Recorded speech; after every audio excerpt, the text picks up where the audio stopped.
On Monday, voters in a riding in Prince Edward Island will be voting in a by-election. So I thought this would be a good opportunity to do a check-in on the state of politics in Prince Edward Island. And to help me do that today, I'm joined by Teresa Wright. She is a journalism instructor at Holland College, and she covered PEI politics at The Guardian and federal politics with the Canadian Press for years. So Teresa, I really appreciate you joining me today. Well, thank you for having me. So before we get into the by-election itself, it's been a little over 2 years since Dennis King and the PCs, they won a minority government. They ended up turning it into a majority government after another by-election there. But what's your assessment of how the government has been doing over the last 2 years and how Islanders feel the government has been doing?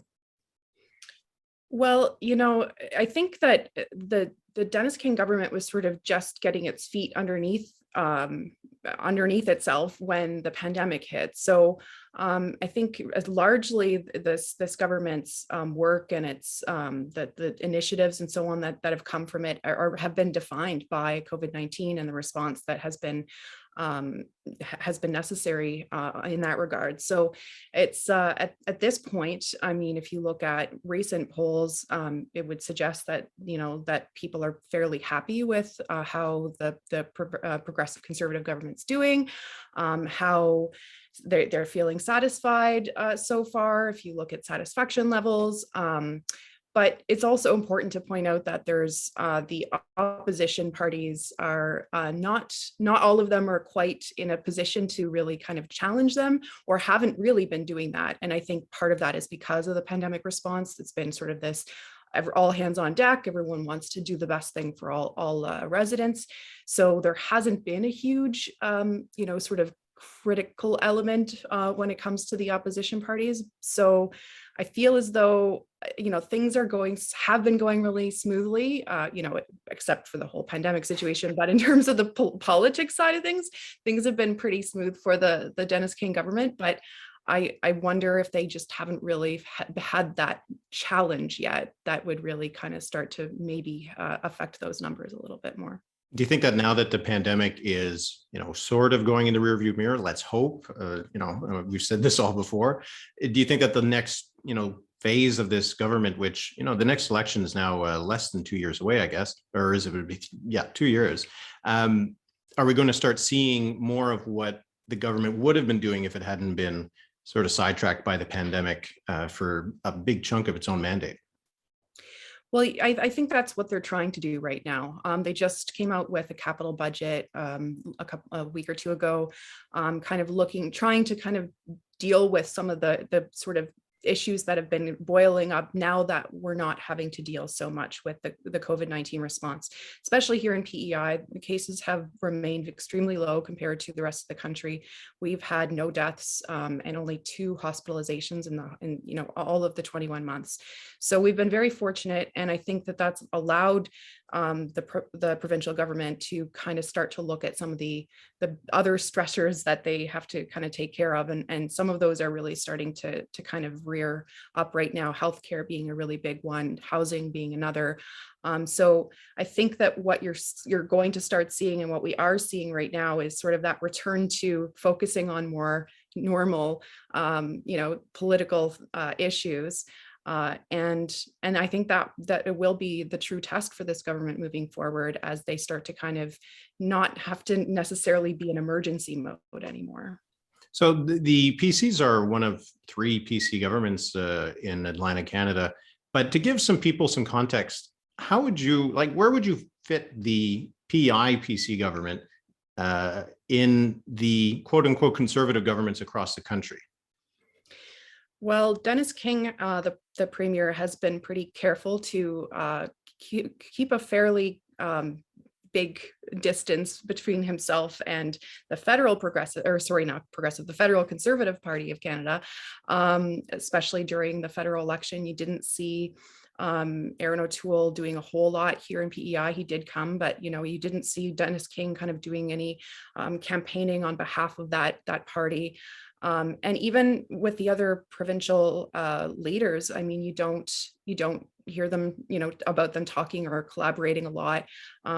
Really, the PC government in PEI, and it has long been the case. So the PC party and the Liberal Party here are very similar. And if you looked at the last provincial election, if you looked at the policies that they were running on, their platforms, was almost identical. It's really just a matter of whether it was team red or team blue, and it's the ideologies are not that far off, and so it's they're a very progressive conservative government, emphasis on the progressive.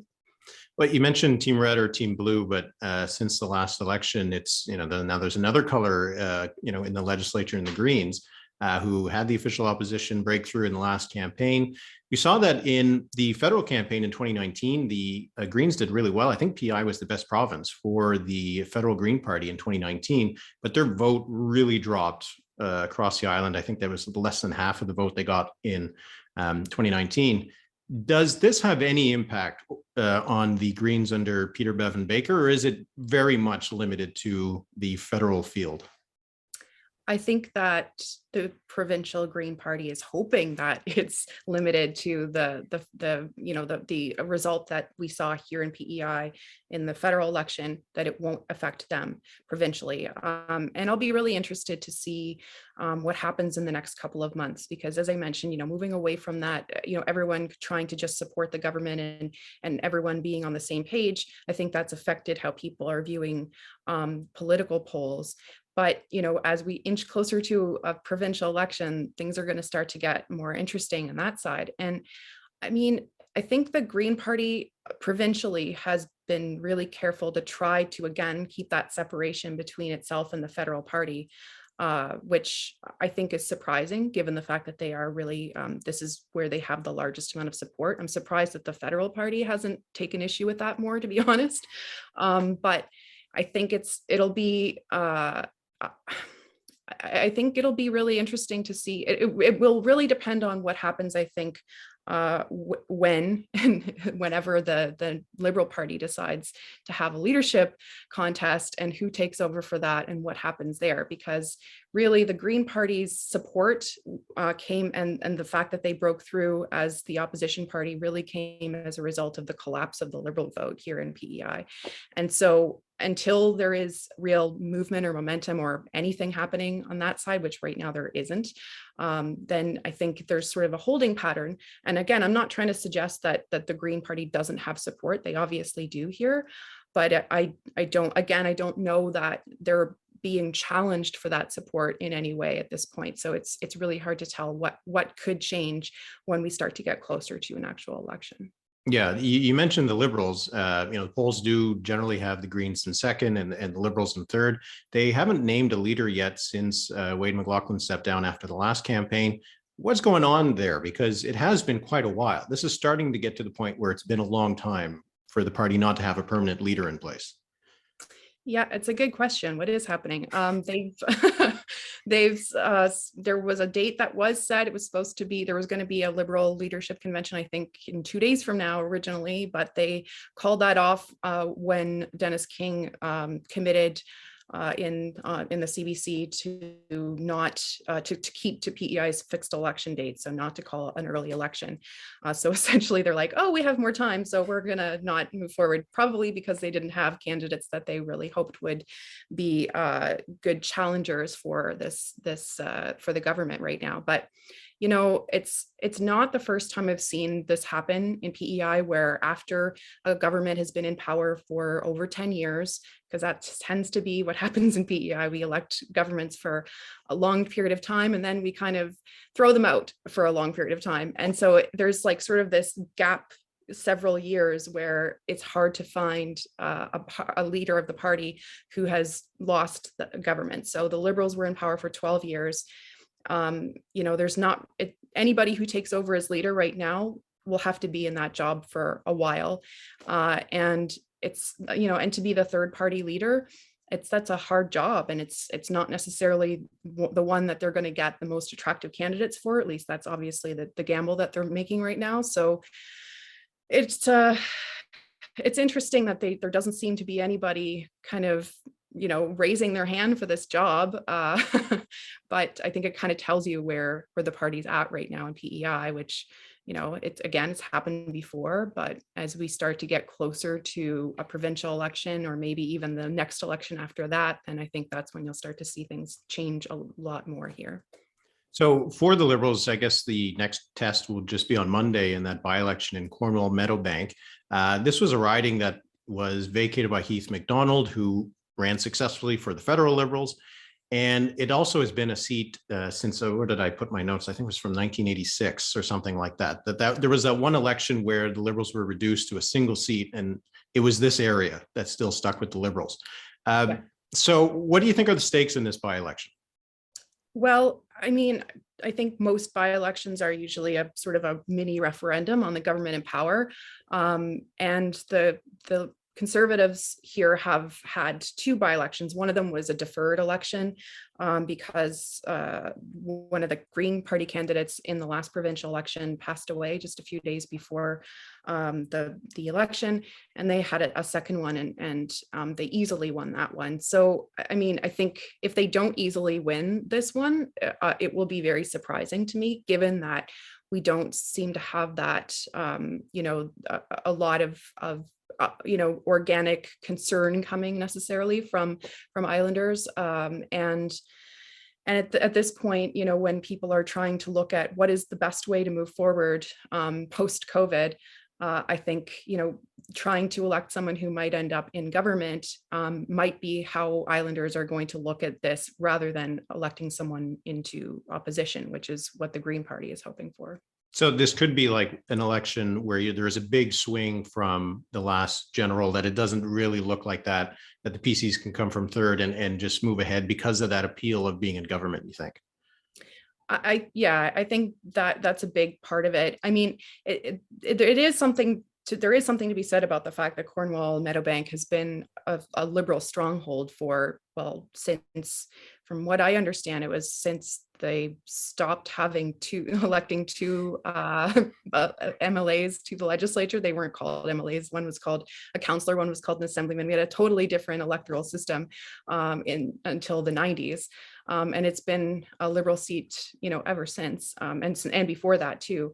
But I think in many cases, and I mean, most cases, like there was one person who had that seat for most of that time, Ronnie McKinley, and he was just sort of a very personally popular in that area, and a much beloved political figure here. So it was more personality based, I think, in that case than political, but still, it'll be a coup for the Progressive Conservative government to get that seat after so many years of it being red. But I will be surprised if they don't win it, just given the different dynamics that are going on in PEI politics right now.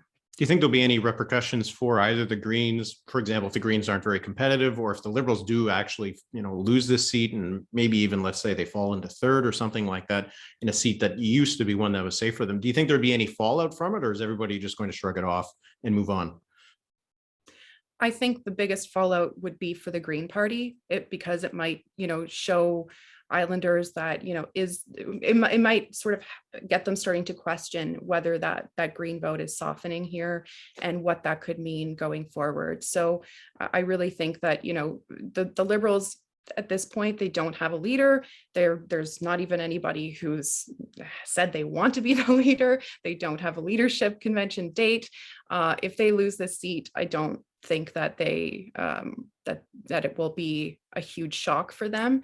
But they were really trying to kind of show themselves as contenders. I will say they had a big competition for the nomination, which the PC party did not have.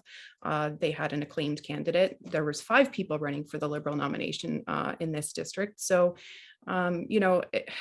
essentially, I think it's really going to be down to, Islanders deciding how they feel about the PC government. And if you look at the most recent polls, it's really theirs to lose. Yeah, well, it'll be an interesting one to see what's going to happen, because as you say, I think, the opposition parties, it'll be fascinating to see what fallout there'll be from that, because, you mentioned the Liberals not having high expectations. If they have a really good performance, maybe suddenly people think, hey, maybe I do want to lead this party. Well, Whereas if they fall behind, maybe it just extends this sort of lack of enthusiasm. Yeah, that's true, which is probably why they're trying to be very competitive, and they have a very credible candidate. All the candidates who are running are very credible, very have strong backgrounds in the fields that they're coming from. I wouldn't say that any of these candidates are sort of names on ballots, which you can sometimes see in by-elections, in between, especially after a big swing or a big change in government. So it is interesting, but it's, I think one of the things I do think too, the last poll that we received, we don't get a lot of polls on just PEI politics, just given our size. It did show, strong satisfaction rates and polling numbers for the PC government, but a lot of things have happened since then that have has kind of been challenging for them, that they've really had trouble with, including challenges on healthcare, which is region wide, doctor shortages everywhere, and shortages of all kinds of medical professionals, in part because of burnout from the pandemic, and then housing, just a huge issue here. And the PC government has really kind of struggled to address some of the concerns that have been coming forward. It'll be interesting if they, I mean, like I said, I sort of expect them to win, but maybe the margin of how closely that they're able to win it or not might give us a better indication of where things are at politically here in PEI. All right, well, something to look for on Monday night. So thanks, Teresa, so much for coming on the podcast. I really appreciate you taking some time to speak with us today. Well, this was great. Thanks so much for having me.